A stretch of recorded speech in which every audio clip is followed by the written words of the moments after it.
வசனம். கர்த்தர்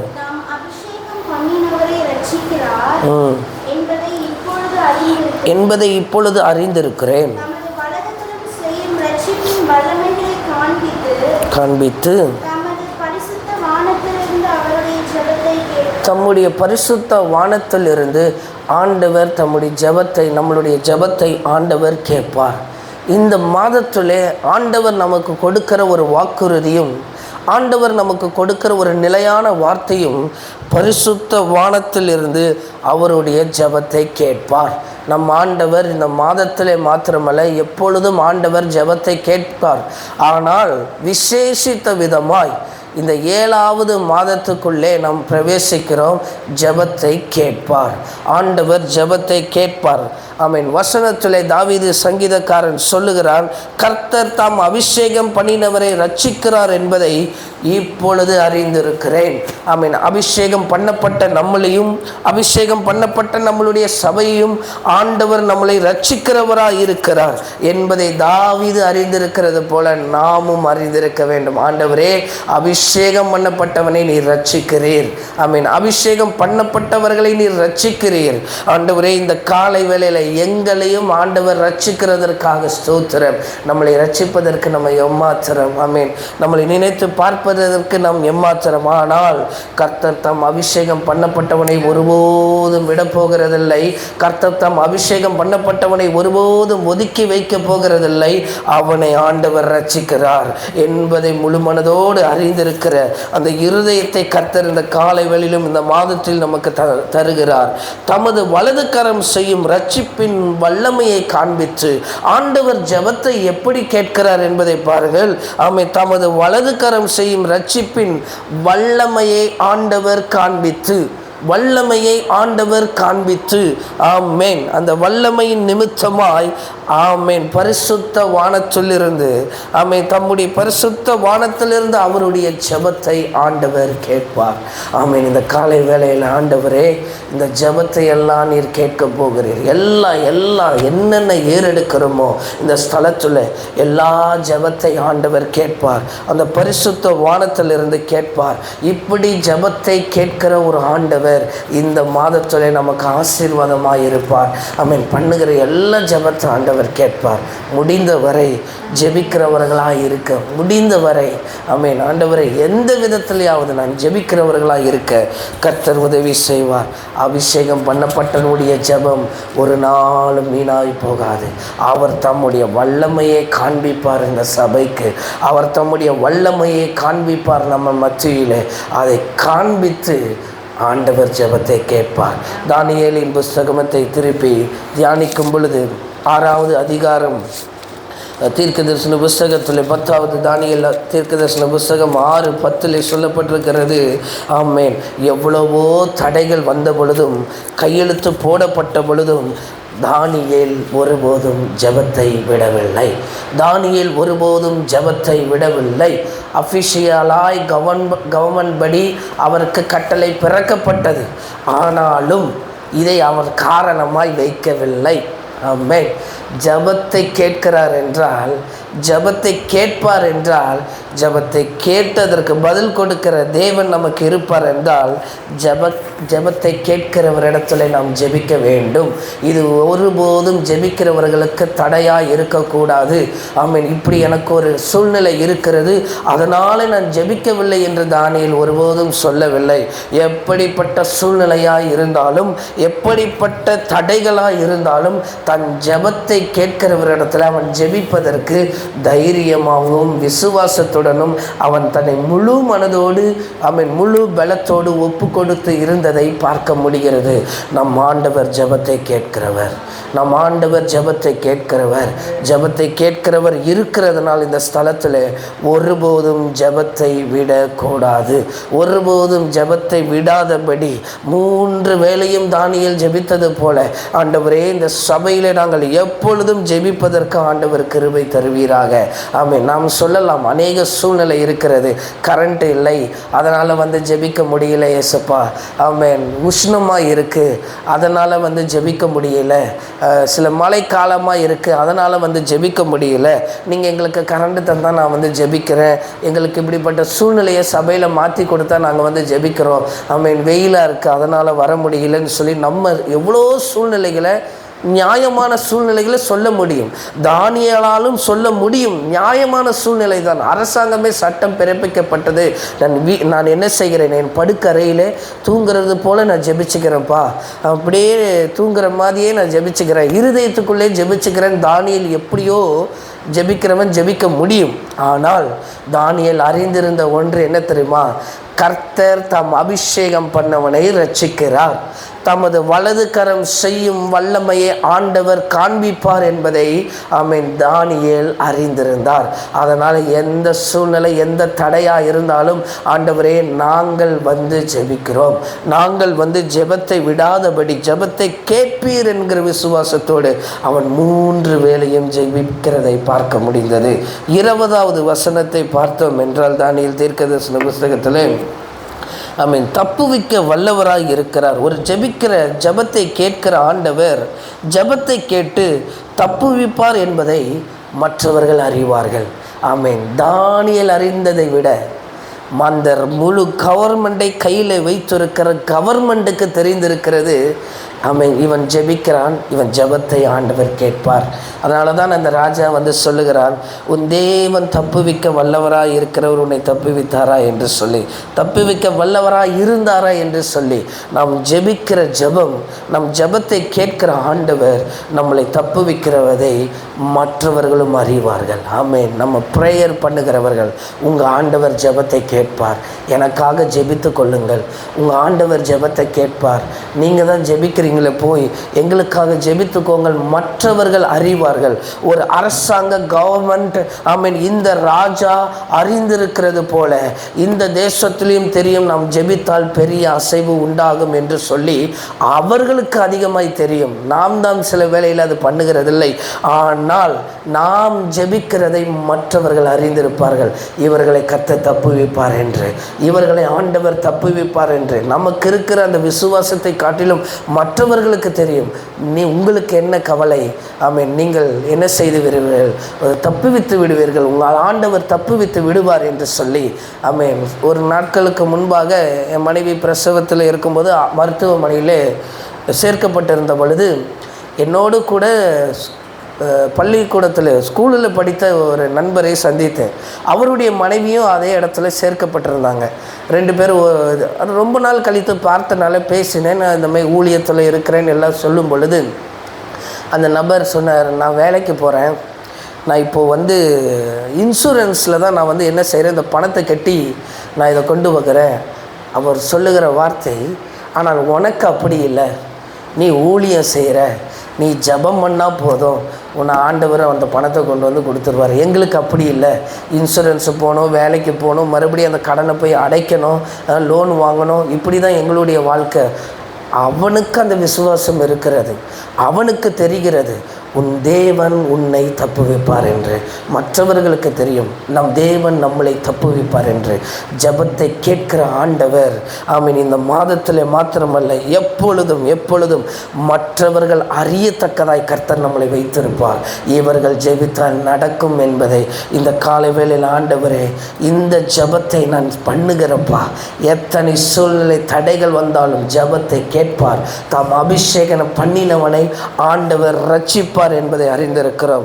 22வது வசனத்தை பார்த்தோம் என்றால், ஆண்டவர் சிங்கத்தின் வாயை கட்டி போட்டார் என்று சொல்லி போடப்பட்டிருக்கிறோம். ஒரு தூதனை அனுப்பி சிங்கத்தின் வாயை கட்டி போட்டார் என்று. அப்படி என்றால் ஜெபத்தை கேட்டார் என்பதற்கு அர்த்தமாய் ஜெபத்தை கேட்டு காப்பாற்றுவார். ஆமென். நம்மளுடைய ஆண்டவர் ஜெபத்தை கேட்டு ஆமென் அதை தாமதப்படுத்துகிற ஒரு ஆண்டவர் அல்ல, அதை காப்பாற்றுவார் ஆண்டவர். ஆமென். இதை காப்பாற்றினதை இதுவரை உலகம் பார்க்கவில்லை.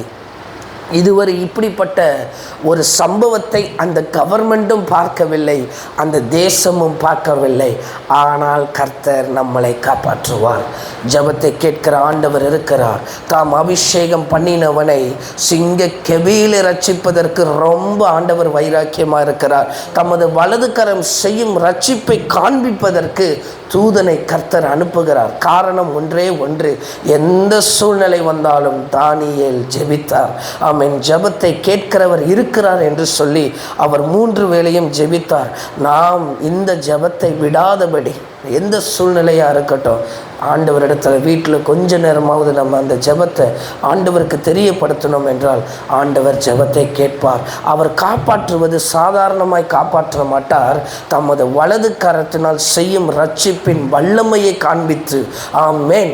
இதுவரை எந்த தேசமும் இப்படிப்பட்ட ஒரு செய்தியை கேட்டதில்லை. சிங்க கெபியிலிருந்து ஒருவன் உயிரோடு ஜீவனோடு வருவான் என்று இதுவரை எந்த தேசமும் யாரும் பார்த்ததில்லை.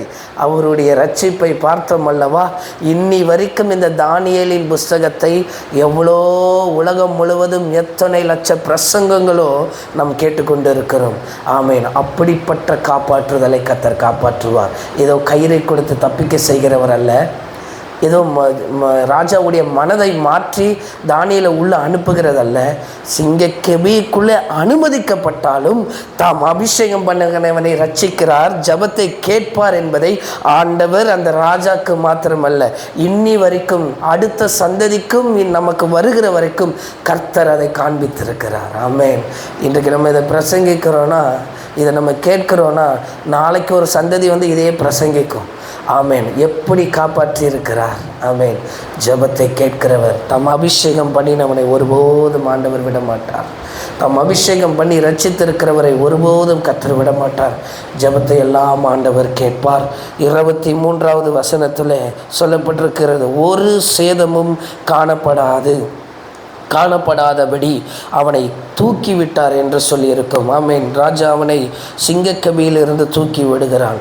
ஜெபத்தை கேட்டு ஆண்டவர் நம்மளை தூக்கி விடுவார். ஆமேன். ஜெபம் பண்ணுகிறவர்களாக இருக்கணும். ஜெபத்தை கேட்டு ஆண்டவர் தப்புவித்து மற்றவர்கள் அறிய கர்த்தர் உதவி செய்வார். ஜெபத்தை கேட்டு காப்பாற்றுவார். ஜெபத்தை கேட்டு தூக்கி விடுகிறார் சிங்கக்கபியிலிருந்து. ஆமேன். எப்படி இருக்கும் என்று நினைச்சு பாருங்களேன். ஜீவனோடு ஒருத்தன் உள்ள வருகிறான். எல்லாரும் எண்ணிக்கொண்டிருந்தார்கள், ஆனால் அவன் ஜீவனோடு வருகிறான். அவனை தூக்கும்போது எப்படி இருந்திருக்கும்? எல்லாம் சுற்றி பார்த்திருப்பார்கள். ஆண்டவர் தூக்கி விடும்போது எல்லாரும் பார்க்குற மாதிரி செய்வார் ஆண்டவர். ஜெபத்தை கேட்கிற ஆண்டவர்.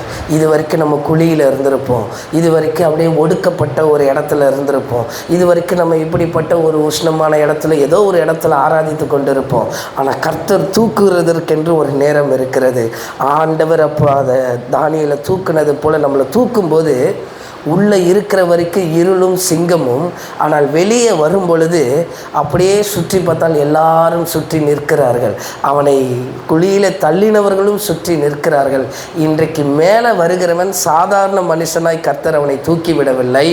முழு ஜனத்துக்கும் ஒரு சாட்சியாய், முழு ஜனத்துக்கும் இவனுடைய தேவன் மெய்யான தேவன், இவனை காப்பாற்றுகிறார் என்கிற சாட்சியாய் ஆண்டவர் தூக்கி விடுவார். சாதாரணமாய் கர்த்தர் நம்மளை தூக்கி விட மாட்டார். அவர் தூக்கி விட்டுட்டார்னா அதில் ஒரு பெரிய காரியத்தோடு தூக்கி விடுவார். ஆமே. எல்லாரும் ஆச்சரியப்படுவார்கள், எல்லாரும் பிரமிப்பார்கள், எப்படி இது நடந்தது என்று சொல்லி அவனை எல்லாரும் சுற்றி பார்க்கிறார்கள். இவன் மறுபடியும் கயிற்றிலிருந்து தூக்கும் பொழுது அவன் எப்படி வந்திருப்பான்? தூதனை அனுப்பி கர்த்தர் சிங்கத்தின் வாயை கட்டி போட்டார். இன்றைக்கு நம்மளுக்கு விரோதமாய் நம்மளுக்கு எவ்வளோ காரியங்கள் பேசலாம், எவ்வளோ காரியங்கள் பண்ணலாம். ஆனால் ஜெபத்தை கேட்கிறவர், தாம் அபிஷேகம் பண்ணினவனை ரட்சிக்கிறவர், தமது வலது கரத்தினால் தம்முடைய வல்லமையை காண்பிக்கிறவர், இவைகள் எல்லாவற்றையும் செய்து பரிசுத்த வானத்திலிருந்து ஜெபத்தை கேட்டார் என்று சொன்னது போல தானியேல் வெளியே வருகிறார். அந்த குழிக்குள்ளே இருந்த கர்த்தர் தூக்கி விடுகிறார். இன்றைக்கி நம்மளும் ஜெபம் பண்ணுகிறவங்களாக இருந்து கொண்டு இருக்கும் பொழுது நம்ம இந்த சூழ்நிலைக்குள்ளே இருந்தாலும் ஆண்டவர் ஜெபத்தை கேட்டு ஜெபத்தை கேட்டு நம்மளுக்கு மற்றவர்களும் அறியும்படி செய்வார், தப்புவிப்பார். ஜெபத்தை கேட்டு நம்மளை காப்பாற்றுவார். ஜெபத்தை கேட்டு நம்மளை தூக்கி விடுவார். அது கர்த்தரால் மாத்திரம்தான் செய்ய முடியும். ஆரம்ப நாட்களிலே எங்கள் பாஸ்டருக்கு கார் டிரைவராக இருந்த பொழுது நான் தான் எங்கள் பாஸ்டருடைய பையை கொண்டு வந்து கொடுப்பேன். அப்போ கொடுக்கும் பொழுது எல்லாரும் கிண்டல் பண்ணுவாங்க. இந்த பேர் அடுத்த பாஸ்டர் வந்துட்டாருன்னு கிண்டல் பண்ணுவாங்க. பையை கொண்டு வந்து கொடுப்பேன். ஆனால் ரட்சிப்பு எனக்கு கிடையாது. அப்போ பாஸ்டர் ஒரு நாள் சொன்னார், அவனை கிண்டல் செஞ்சுக்கிட்டு இருக்கீங்க, ஒரு நாள் அவன் பாஸ்டர் ஆயிடுவான், அவன் பையன் நீங்கள் தூக்கிட்டு போக போகிறீங்கன்னு சொல்லிகிட்டே இருப்பார். ஆனால் நல்ல பாடுகிறவர்கள் இருப்பார்கள், நல்ல இருக்கிறவர்கள் இருப்பார்கள், அவர்கள் தான் ஏதோ ஊழியத்துக்கு வருவார்கள் என்று பாஸ்டரும் நினைத்தார். ஆனால் ஒரு நாள் வந்தது, ஆண்டவர் ஒரு தரிசனத்தோடு தூக்கி எடுத்தார். கர்த்தர் தாம் சொன்னதை செய்தார். தாம் பிள்ளைகளை தூக்கி எடுக்கும்போது சாதாரண நிலைமை எல்லாம் மாறிவிடும். இன்றைக்கி டிரைவர்ன்ற பேர் போய் பாஸ்டர் அப்படின்ற பேர் ஆகி விட்டது. இன்றைக்கி அதே விசுவாசிகளை சந்திக்க வாய்ப்பு இருக்கிறது. தூக்கிவிட்ட பிறகு, ஜபத்தை கேட்டு ஆண்டவர் தூக்கிவிட்ட பிறகு, இப்போது டிரைவராக கூப்பிட்ட எல்லாருமே இப்போ எப்படி கூப்பிடுறாங்க அப்படின்னா, பாஸ்டர் வாங்க போங்க. ஏன்னா சிறு வயதிலேருந்து அந்த சபையில் இருக்கிறோம், அவன் எல்லாரையும் பார்த்து வளர்கிறோம். ஆனால் கர்த்தர் ஒரு மனுஷனை தூக்கிவிட்ட பிறகு, ஆண்டவர் ஒரு மனுஷனை தூக்கிவிட்ட பிறகு அவனை பார்க்கிறார்கள். ஆமென், அவன் எப்படி இருப்பான். சிலர் சிந்தித்தது உண்டு, இவன் காணாமல் போய்விடுவான், இவன் பாதியிலே போய்விடுவான். நிச்சயமாய் நம்மளுடைய எல்லா இடத்துலையும் இப்படிப்பட்ட ஜனங்களை கர்த்தர் அனுமதித்திருப்பார். தானியேலுக்கே அந்த அனுபவத்தை கர்த்தர் தந்திருக்கிறார். இவன் அழிந்து போயிடுவான், இவன் வளர மாட்டான், இருக்க மாட்டான். ஆனால் ஜபத்தை கேட்டு தாம் அபிஷேகம் பண்ணினவனை கர்த்தர் ரட்சிக்கிறார். அந்த ரட்சிப்பு சாதாரணமாக இருக்காது, அவர் தூக்கி விடும்போது மகிமையாக இருக்கும். ஆமென். கர்த்தர் இந்த காலை வேளையிலும் இந்த மாதத்தில் மாத்திரமல்ல, நமக்கு ஆண்டவர் சொல்கிற காரியம் தான். நான் ஜெபத்தை எப்பொழுதுமே இங்கே கேட்பேன். கர்த்தர் தாம் அபிஷேகம் பண்ணினவனை இந்த இடத்துல நான் ரட்சிப்பேன். என்னுடைய வலது கரம் இந்த இடத்துல ஒரு அதிசயத்தை ஆண்டவர் செய்வார். இன்றைக்கு ஒரு சாதாரணமாக இடமாக இருக்கலாம், ஆனால் நாட்கள் வந்து கொண்டு இருக்கிறது. கர்த்தர் ஜெபத்தை கேட்டு நம்மளை தூக்கி விடுவார். கர்த்தர் ஜெபத்தை கேட்டு நம்மளை காப்பாற்றுவார். கர்த்தர் ஜெபத்தை கேட்டு நம்மளை தப்புவித்து மற்றவர்களுக்கு முன்பாக நம்மளை ஆண்டவர் நிறுத்துவார். இதுதான் 100% சத்தியம். கர்த்தருடைய பெரிதான ஆசீர்வாதம் ஜெபத்தை ஆண்டவர் கேட்பது, ஜெபத்தை ஆண்டவர் கேட்டு அதை ரட்சிப்பது. தாவீது இந்த ரகசியத்தை அறிந்திருந்ததனால் ராக தலைவனுக்கு இந்த சங்கீதத்தை தாவீது ஒப்பு கொடுக்கிறான் எழுதி. ஆமென். கர்த்தர் தம் அபிஷேகம் பண்ணினவனை ரட்சிக்கிறார் என்பதை அறிந்திருக்கிறேன். உமது வலது கரம் செய்யும் ரட்சிப்பினால், ஆமென், வலது கரம் செய்யும் ரட்சிப்பின் வல்லமையை காண்பித்து ஜெபத்தை கேட்பார். சாதாரணமாய் ஜெபத்தை கேட்கிறவர் அல்ல. எனக்கு தெரிந்த தானியேல் 3 வேளை ஜெபித்து இருந்தால் சாதாரணமாய் ஜெபத்தை கேட்டுட்டு விட்டு ஆண்டவர் போகலாம். வல்லமையை காண்பித்து ஆண்டவர் ஜெபத்தை கேட்கிறார். ஆமென். வல்லமையை வெளிப்படுத்தி ஆண்டவர் ஜெபத்தை கேட்கிறார். சாதாரணமாய் அல்ல, பயங்கரமாய். ஆமென். அந்த வல்லமை எப்படி விளங்கினது? எல்லாரும் இவன் மடிந்து போவான் என்று நினைத்த பொழுது ஜெபிக்கிறவன் மேலே ஒரு அபிஷேகத்தை வைத்திருக்கிறார். அந்த வண்டி எப்பொழுதுமே சேதமடையாது. ஒருவேளை அந்த ஜெபிக்கிற வண்டி சில வேளையில் பழுது அடைஞ்சாலும் ஆண்டவர் ப்ரிப்பேர் பண்ணிடுவார். அதை சில ஆண்டுக்கு மேலே சில வண்டியை ஓட்ட முடியாது. அதை சும்மா அந்த வண்டியை ரெடி பண்ணி ரீமாடல் பண்ணி அப்படியே வச்சுக்கலாம். இத்தனை வருஷத்துக்கு முன்னாடி நான் வைத்திருந்தேன், இப்போ ஒரு ஞாபகார்த்தத்துக்காக வைத்திருக்கலாம். ஆனால் கர்த்தர் ஜெபிக்கிற வண்டியை எப்படி வைத்திருப்பார் என்றால், எந்த காலத்திலும் அந்த வண்டி விசேஷித்த விதமாய் தான் இருக்கும். எந்த காலத்திலும் யாரும் அதை இது பண்ண முடியாது அந்த வண்டியை. அப்படிப்பட்டதாய் வைப்பார். அந்த காலை வேளையில் அந்த ஜெபத்தை ஆண்டவர் கேட்பார். நம் ஜெபத்துக்குள்ளே கடந்து போவோம். ஆண்டவருடைய பிரசனம் நம்மளை வரல் நடத்தட்டும். இன்னொரு 10 நிமிடம் இருக்கிறது. கர்த்தருடைய சமூகத்தில் நாம் இந்த அதிகாலை மாற்றத்தோடு கூட இந்த ஜெபத்தை செய்கிறோம்.